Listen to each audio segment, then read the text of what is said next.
The stars had always been kind to the Valari. For 3,000 years, their people had lived on Tila's Prime, a beautiful world covered mostly by deep blue oceans. The Valari were gentle beings. Their skin was soft and gave off a faint glow, like moonlight trapped beneath water. They built their cities beneath the waves. Great domes of crystal and living coral that hummed with music and light. They were artists. They were healers. They were philosophers who spent centuries asking questions about the meaning of existence. But they were not warriors. They had never needed to be. The Galactic Concord had promised them protection. 27 species had signed the Great Accord, a treaty of mutual defense and cooperation. The Valari had contributed their medicines, their art, and their wisdom to this alliance. In return, they were promised safety. Elder Rova remembered the day the promise was made. She had been young then, barely 200 years old, standing in the Grand Assembly as the treaty was signed. The Nexari ambassador had spoken beautiful words about unity and friendship. The Tauran general had vowed that no member of the Concord would ever stand alone. Those words meant nothing now. The Krath had come without warning. They were a swarm species, billions of creatures sharing one hungry mind. They moved through space like a plague, consuming everything in their path. Their bioships were living things, grown from flesh and bone. And they blocked out the stars when they arrived in orbit around Tila's Prime. Rova sent the first distress signal herself. She used the emergency channels that the Concord had established for exactly this purpose. She spoke clearly and calmly, explaining the situation, requesting immediate military assistance. The Nexari responded first. Their message was polite and formal. They expressed deep concern for the Valari people. They acknowledged the severity of the situation, and then they explained that their non-intervention protocols prevented them from engaging in conflicts outside their designated protection zones. They wished the Valari the best of luck. Rova read the message 3 times. Certain she had misunderstood. She had not misunderstood.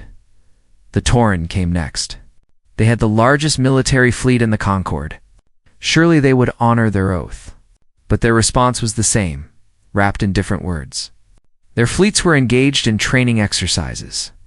Their resources were committed elsewhere. Perhaps in 6 months, they could review the situation. 6 months. The Krath would consume the entire planet in 6 days. One by one, the responses came.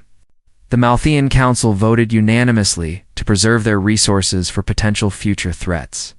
The Orcian Collective claimed they could not verify the authenticity of the distress signal. The Bethari Dominion simply never responded at all. 27 species had signed the Great Accord. 27 species looked at the Valari and decided they were not worth saving. On the surface of Tila's Prime, the Krath had begun their harvest. Their landing pods fell like rain, crashing into the oceans and burrowing into the seabed. They attacked the outer cities first, tearing through crystal domes as if they were paper. The Valari fled in whatever vessels they could find, diving deeper, swimming faster, but the Krath followed. The Krath always followed. Rova stood in the command center of Lur's Deep, the oldest and largest of the underwater cities. Around her, technicians worked frantically to reinforce the shields, to power the last remaining defenses. But everyone knew the truth.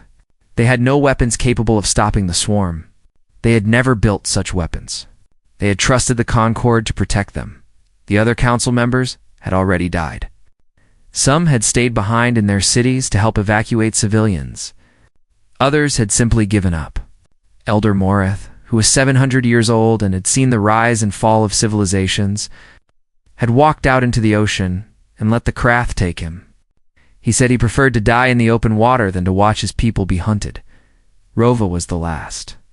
She was tired and afraid, but she would not give up. Not yet. The communications officer approached her, a young Valari named Tira, whose glow had dimmed to almost nothing from stress and fear. Elder, the Concord has officially closed the diplomatic channels. They say our situation is internal. Internal. The Valari were being exterminated, and the galaxy called it an internal matter. Rova closed her eyes. She thought of her children, who had died in the attack on Coral Spire. She thought of her students, would look to her for wisdom she could not provide. She thought of 3,000 years of history, of art and music and love and hope, all being erased by creatures that saw them only as food. "Prepare a final transmission," she said quietly. "Not a distress signal. A record." Tara looked confused. "Elder, if we are going to die, the galaxy will know what happened here. They will know who we were, and they will know who abandoned us." The recording equipment was old, but it still worked. Rova stood before the camera and spoke. She did not beg. She did not plead. She simply told the truth. "My name is Rova. I am the last surviving elder of the Valari High Council. For 3,000 years, my people have lived in peace. We created beauty. We healed the sick. We asked for nothing but friendship and gave everything we had in return." Behind her, the lights flickered as another section of the city lost power. When the Krath came, we called to our allies. We called to the Nexari, who spoke of unity. We called to the Tauren, who swore oaths of protection. We called to every species that had ever accepted our help, our medicine, our art. Her voice remained steady, but her glow brightened with emotion. They did not come. Every one of them turned away. They calculated the cost of saving us and decided we were not worth the price. Somewhere in the distance, an explosion shook the dome. Tara looked up in fear, but Rova continued. "This message is not a plea. We have no hope of rescue. This message is a testament. We existed. We mattered. And when we needed help most, the galaxy looked away."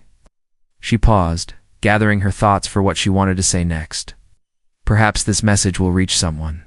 Perhaps it will be heard by beings who have never known our name. And perhaps, somewhere in the vast darkness of space, there are those who understand that the worth of a civilization is not measured by its power, but by its compassion. How the recording ended. Tira transmitted it on every frequency, broadcasting it into the void without any expectation that anyone would hear. Rova returned to the window and looked out at the dark water. The Krath were coming closer. She could see their shapes in the distance, thousands of them. Moving with terrible purpose, she thought about the message she had just sent. It was probably pointless. The Concord species would ignore it if they even received it. And there was no one else out there. No other civilization that might care about a dying race on a forgotten world, at least. That was what she believed. She did not know that 18 days later, a small ship from a planet called Earth would intercept her words. She did not know that a crew of strangers would listen to her message and feel something. The Concord had forgotten how to feel. She did not know that humanity was coming, but they were that the U.S. resolve was never meant for. War? She was a mid-class exploration vessel, one of 12 that Earth had sent into the unknown regions of space. Her mission was simple: survey new systems, make peaceful contact with alien civilizations, show the galaxy that humanity wanted to be a good neighbor. Captain Taiho Park stood on the bridge and watched the stars. He was 43 years old, with a calm face and steady hands. He had been a soldier once, long ago, but those days were behind him.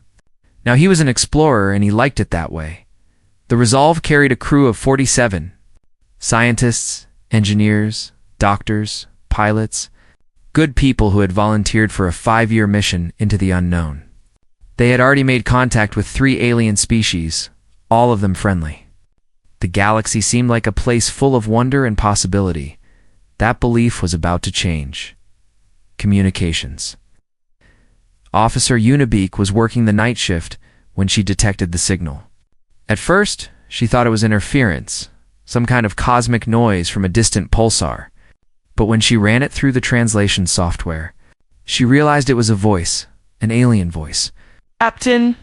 "You need to see this," she said into the intercom. Taiho arrived on the bridge 10 minutes later, still pulling on his jacket. The rest of the senior crew followed. Chief Navigator Doan Choi, Chief Medical Officer Hannah Kwan, Security, Chief Minho Ru, Chief Engineer Sung-Ho No. They gathered around the communications console and listened. The message played on the main screen. They saw a creature unlike anything in their databases. Soft skin that glowed faintly. Large eyes filled with sadness and dignity. The translation was imperfect, but the meaning was clear. A call to our allies. They did not come. Every one of them turned away. The crew watched in silence as Elder Rova spoke of her people, their history, and their abandonment. They saw the lights flicker behind her. They heard the distant explosions. And they heard her final words, spoken not with anger, but with a kind of terrible peace. We existed. We mattered. And when we needed help most, the galaxy looked away. The message ended. For a long moment, no one spoke. How old is this transmission? Taiho asked. Yuna checked her console. 18 days, Captain. Based on the signal degradation and the origin point, I estimate the source is approximately 14 days away at maximum burn. 14 days. If the situation was as bad as the message suggested, the Volari might already be gone. Doan was the first to voice what everyone was thinking. Captain, we have no weapons. We have no military training. Our shields are designed to deflect space debris, not combat fire. If we go there, we cannot fight whatever's attacking them. He's right, Minho added. His job was to protect the crew, and he took it seriously. I've reviewed the tactical data we have on swarm species. They're aggressive, adaptive, and they don't negotiate. If we put the resolve in their path, we'll be destroyed. Hannah spoke next, her voice quiet. We have limited medical supplies. If there are wounded, I can treat maybe 50, 60 people before we run out. And I don't even know their biology. Sung-ho leaned against the wall with his arms crossed. And even if we somehow pull off a rescue, where do we take the survivors? We're in uncharted space. The nearest human colony is months away. Taiho listened to each of them. They were right. All of them. This mission was impossible. They had no resources, no backup, and no plan. By every logical measure, they should continue their original course and report the incident to Earth Command. But he kept thinking about the message. About the elder standing in a dying city, speaking to an empty galaxy. About a people who had spent 3,000 years creating beauty and healing the sick, and who were being consumed because no one thought they were worth saving. Yuna, he said, play the message again. She hesitated.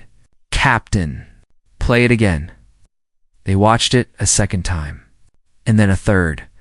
Each time Taiho paid attention to something different. The way the elder held herself with dignity, even as her world fell apart. The young technician behind her, still working, even though hope was gone. The distant sound of shields failing and children crying. When it ended, Taiho turned to face his crew. I hear everything you're saying. You're not wrong. We're not equipped for this. We might fail. We might die, he paused, looking at each of them in turn. But I keep asking myself one question. If that was Earth, and someone out there heard our cry for help, what would we want them to do? Would we want them to calculate the odds and decide we weren't worth the risk? Or would we want them to come? No one answered. I'm not ordering anyone to do this, Taiho continued. This is a volunteer mission. If you want to stay on course, I'll understand. But I can't listen to that message and do nothing. I can't look at those people dying and turn away. Yuna was the first to speak. I didn't join this crew to explore space safely. I joined because I believed humanity had something to offer the galaxy. If we can't offer compassion when someone needs it most, then what are we even doing out here? Doan sighed heavily. The navigation is going to be a nightmare. There are 3 asteroid fields between here and there. He pulled up his console. But I can find a path. It'll be close, but I can do it. Hannah nodded slowly. I'll start studying their biology from the signal data. If there are survivors, I'll figure out how to help them.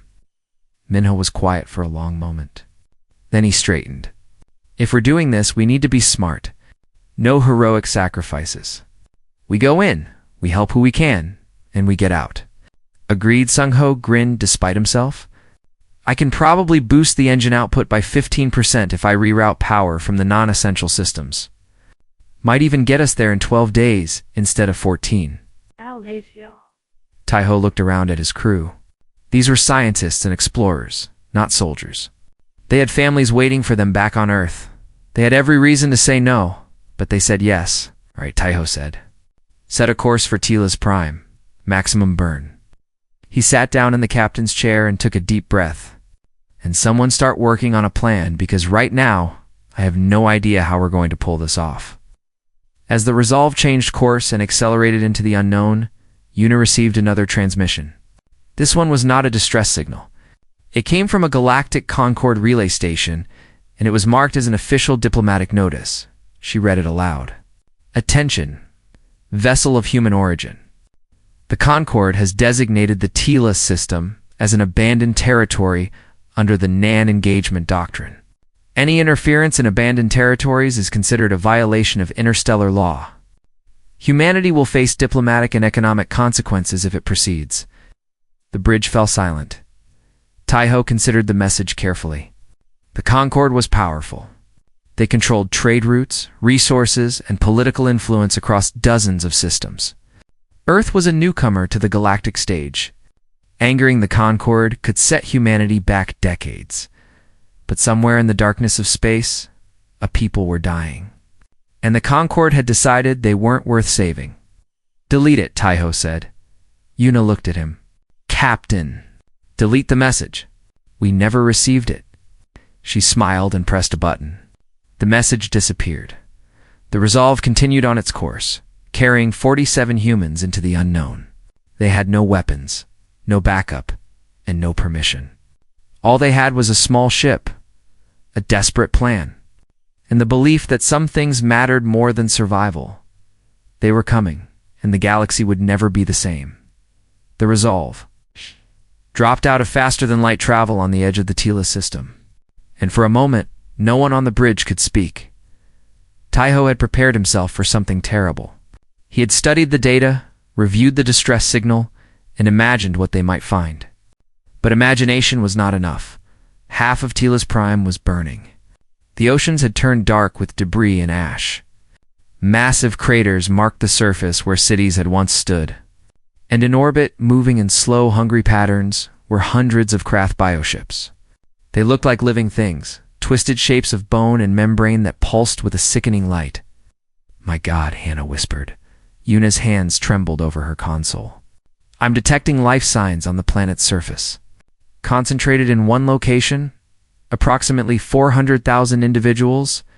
They're deep underwater in some kind of shielded structure. That must be where the survivors gathered, Doan said. But the Krath are everywhere. How are we supposed to get through? Minho studied the tactical display with a dark expression. We can't. Not directly. Those bioships will tear us apart before we get within 100 kilometers of the planet. Taiho stared at the screen, his mind racing. They had come all this way. They had risked everything. And now the enemy was between them and the people they had come to save. Sungho, he said, what do we know about how the Krath hunt?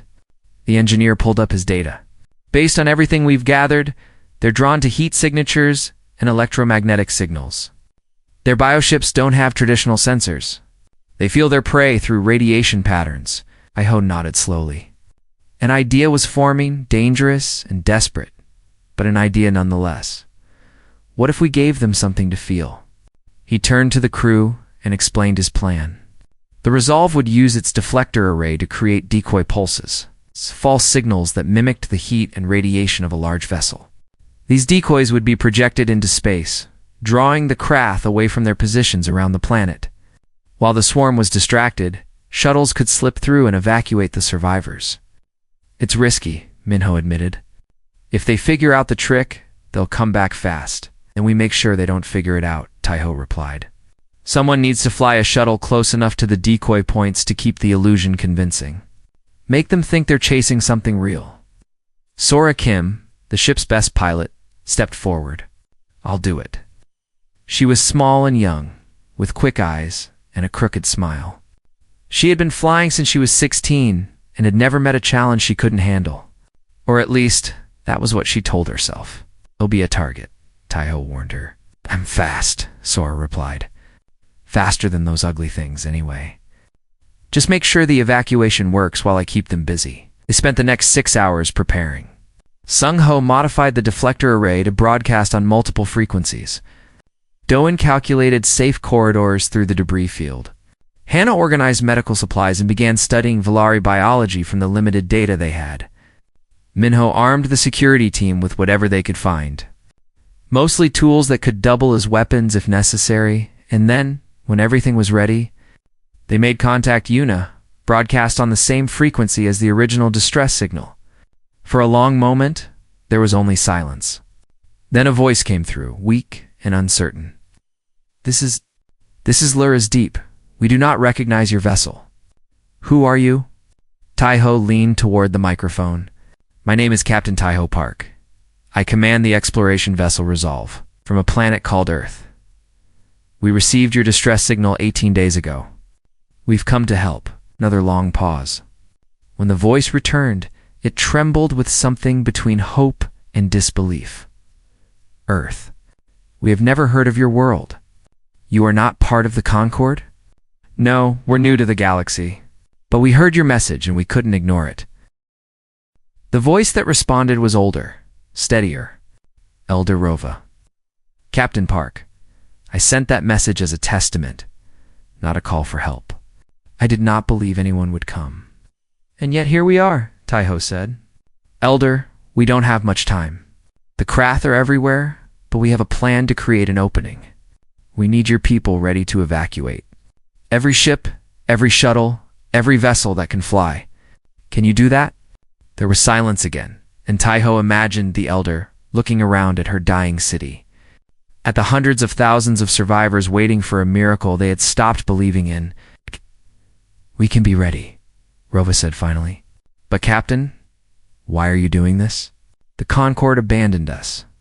You owe us nothing. You risk your lives for strangers.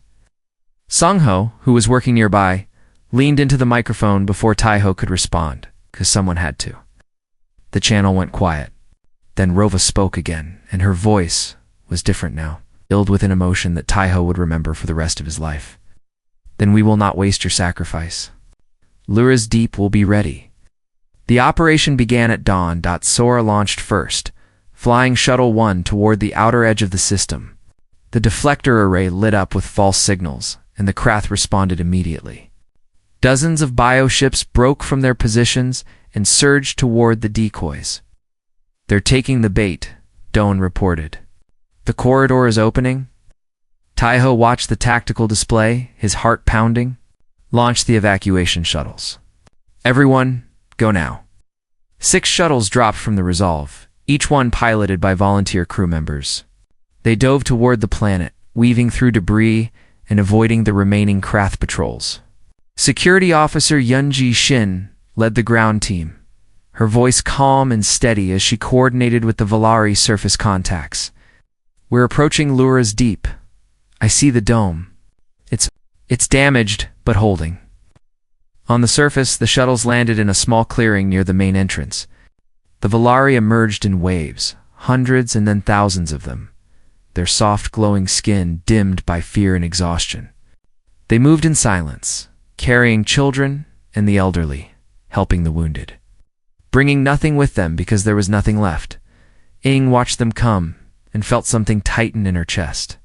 These were not monsters. They were not enemies.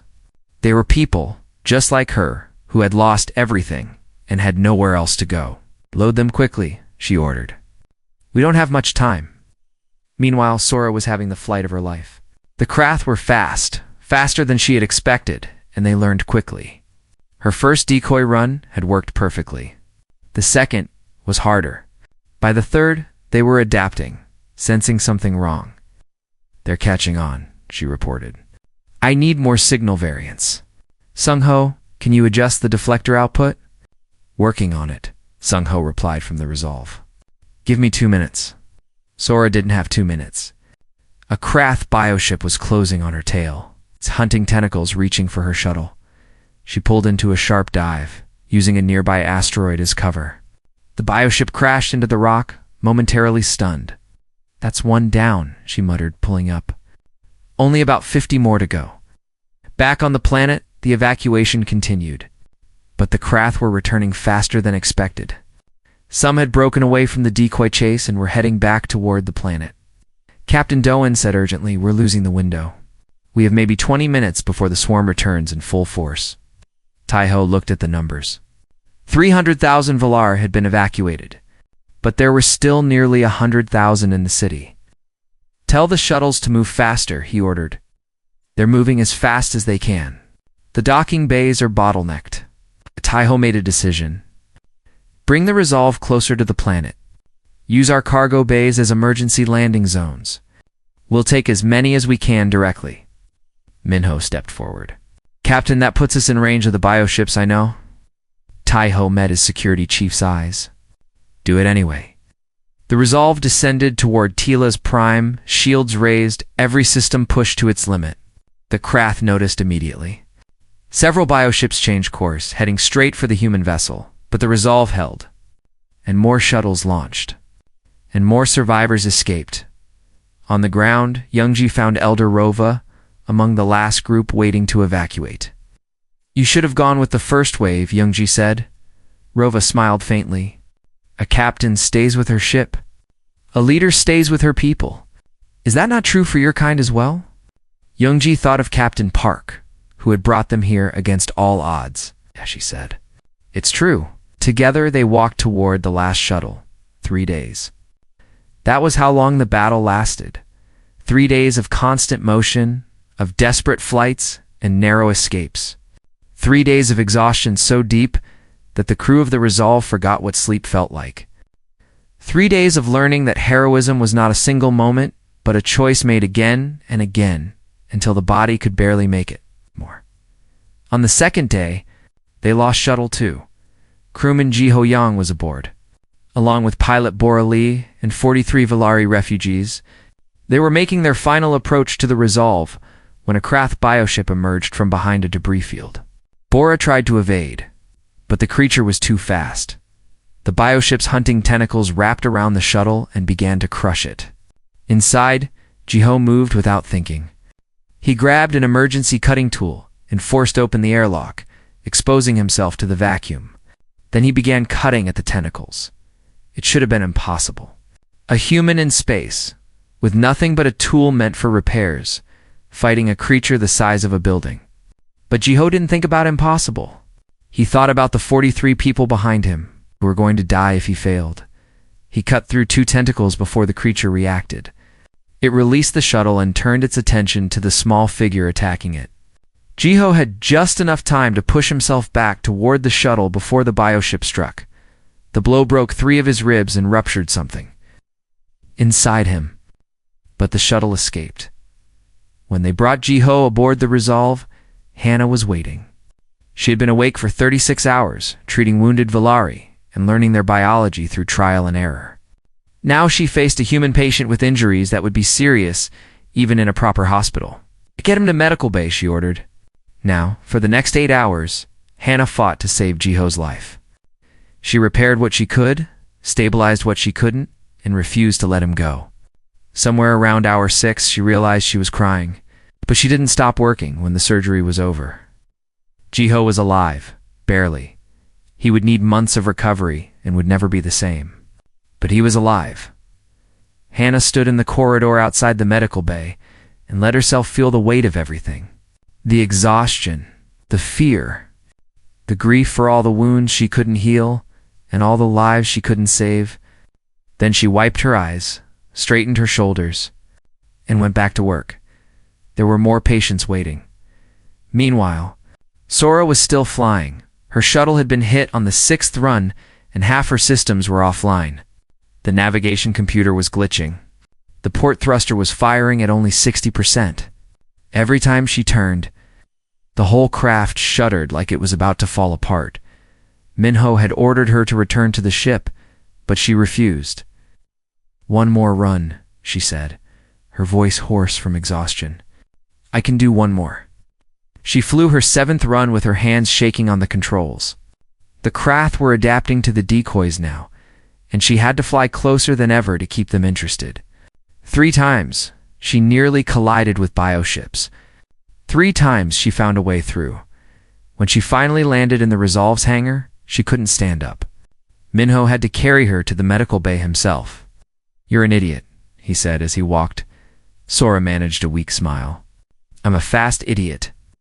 On the planet's surface, Security Officer Yoonji Shin was leading a mission that wasn't part of the original plan. Her ground team had discovered something in the ruins of a Volari temple. A Krath communication node, half buried in the wreckage. The creatures had established it as a relay point for coordinating the swarm's movements. If they could capture it intact, they might be able to disrupt the Krath's communication network. Yonji and her team moved through the ruins carefully, avoiding Krath patrols and climbing over debris. The temple had been beautiful once, she could tell. The walls were covered in carvings that told stories she couldn't read. Crystal windows lay shattered on the floor. Their light gone forever, they found the node in what had been a central chamber. It was organic, a pulsing mass of tissue and membrane that seemed to breathe. Looking at it made Yunji feel sick, but she pushed the feeling aside. "Sung-ho," she said into her communicator, "I'm looking at the node. Tell me what to do." Back on the ship, Sung-ho studied the visual feed from Yunji's helmet camera. He had been awake even longer than Hannah, running from one emergency to the next, keeping the ship functioning through sheer willpower. "I need you to find the primary signal cluster. It should be a darker section, probably near the center. Don't touch anything else, or you might trigger a defensive response." Yunji found the cluster and carefully extracted it. The node shuddered, but didn't attack. "Got it. Heading back now?" She and her team made it to the extraction point just as a Krath patrol swept through the area. They hid in the ruins, barely breathing, while the creatures passed within meters of their position. Then they ran back on the Resolve. Communications specialist High-End Wu was waiting. He was young, barely 25, and had joined the crew because he loved puzzles. This was the biggest puzzle of his life. He and Sung-ho worked through the night, analyzing the signal cluster, mapping its frequencies, and searching for patterns. The work was exhausting and frustrating. Every time they thought they found something, it turned out to be wrong. But just before dawn, Heian found it. "There," he said, pointing to a frequency pattern on his screen. "That's the coordination signal. It's how they synchronize their movements. If we broadcast a disruption pulse on this frequency, it should scramble their entire network." Sung-ho studied the data and nodded slowly. "Can we do it with our deflector array?" "We can. But the pulse will only work for a short time. Maybe 10 or 15 minutes before they adapt." Taiho had been standing in the doorway, listening. He hadn't slept in 2 days, and his face was gray with exhaustion. But his voice was steady. "How many survivors are still on the planet?" Yuna checked her console. "Approximately 90,000. We've been evacuating as fast as we can, but the Krath keep cutting off our approach routes. 90,000 lives." 10 minutes, Taiho made his decision. "Prepare the pulse. Coordinate with all shuttles. When it fires, everyone moves. We're getting those people out." The disruption pulse fired at exactly 0600 hours. For 12 precious minutes, the Krath froze. Their bioships drifted aimlessly. Their coordination vanished. They were still dangerous, still capable of individual action. But they couldn't work together. And in those 12 minutes, the crew of the Resolve performed a miracle. Every shuttle launched. Every corridor opened. Every pilot flew faster and harder than they ever had before. Volari poured into the vessels, filling every available space. They packed the cargo bays, the corridors, even the bridge. Yunji led the last ground team out of Lura's Deep, helping carry the wounded and elderly.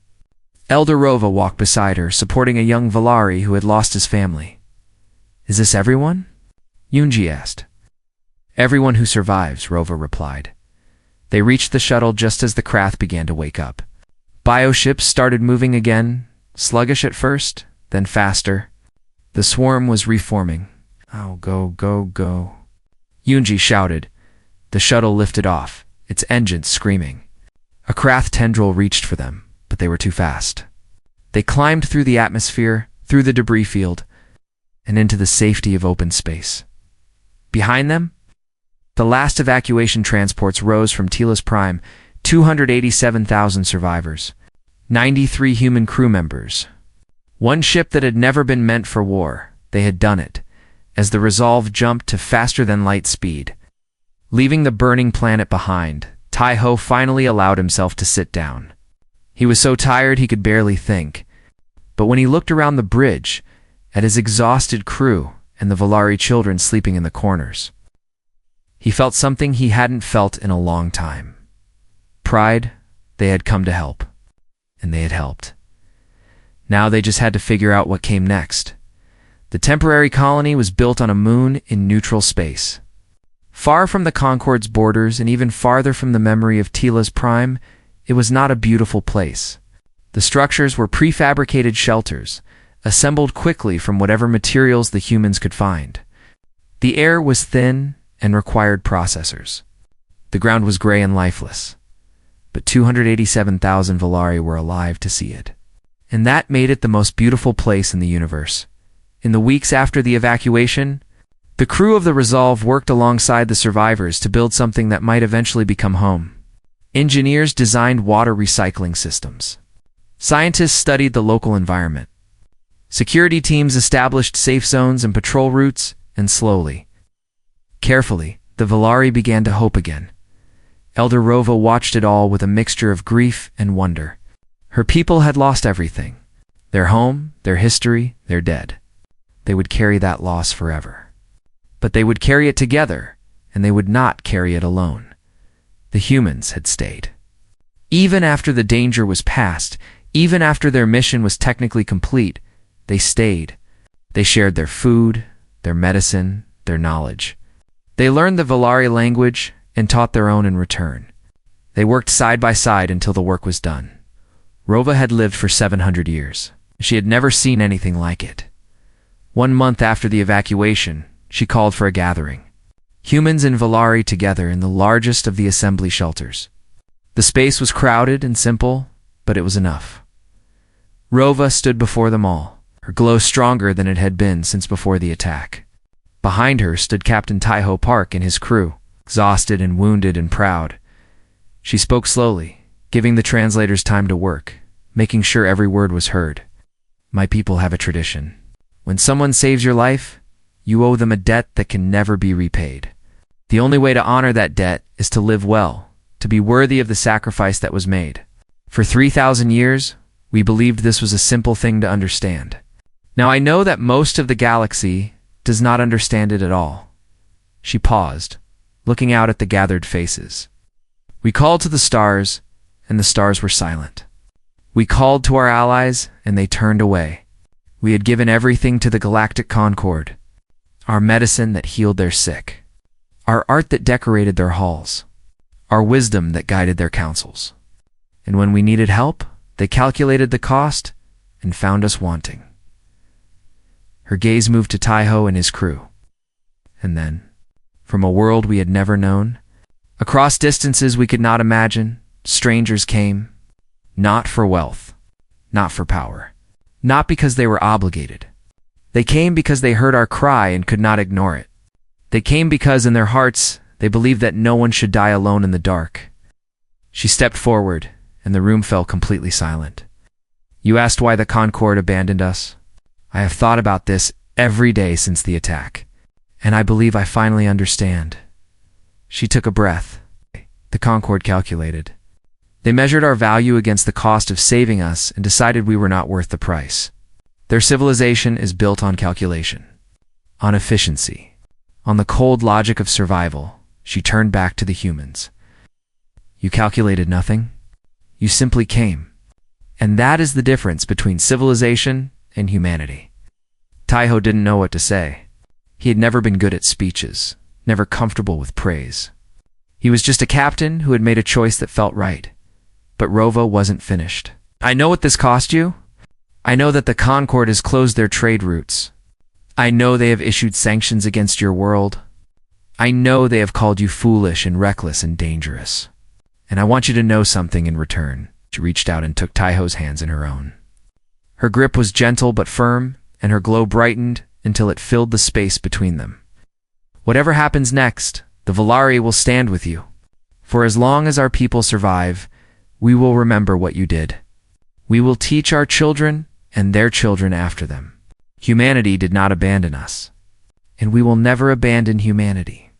The room erupted in applause, Valari and human voices mixing together in the days that followed. Galaxy began to change. The Concord sanctions were severe. Trade routes closed. Diplomatic channels shut down. The Nexari ambassador delivered a formal condemnation, calling humanity's actions reckless interference in matters beyond their understanding. But something unexpected happened. On the borders of torn space, colony administrators began sending quiet messages to human vessels. They offered fuel, supplies, and safe harbor. They asked for nothing in return, except discretion. Malthian scientists requested asylum on human stations, bringing knowledge and research that the Concord had hoarded for centuries. They said they were tired of serving a system that valued equations over empathy, and in a small bar on a neutral station, Nexori freighter captain approached a human diplomat. He was old, his scales grayed with age, and he spoke carefully, as if each word cost him something. "What you did was foolish. It was impossible. Your ship was not built for combat. Your crew had no training. You should have died." The diplomat waited. "And it was the most honorable thing I have witnessed in 200 years of service." The captain paused. "The Concord calls you dangerous. They are right. You are dangerous because you remind the galaxy of something we have forgotten. That power is not the same as worth. That survival is not the same as living." He stood to leave, then stopped. "There are others who feel as I do. More than you might expect. The Concord is old and tired, and its foundations are weaker than they appear. Keep doing what you are doing, humans. The galaxy is watching." He left without another word. 15 years later, the rebuilt Valari homeworld of New Tellas hosted a memorial. The planet was beautiful, a water world like Telas Prime, but younger, still growing into its potential. The Valari had built new cities beneath the waves, new temples on the shores, new monuments to the past. And at the center of the capital stood a statue that drew visitors from across the galaxy.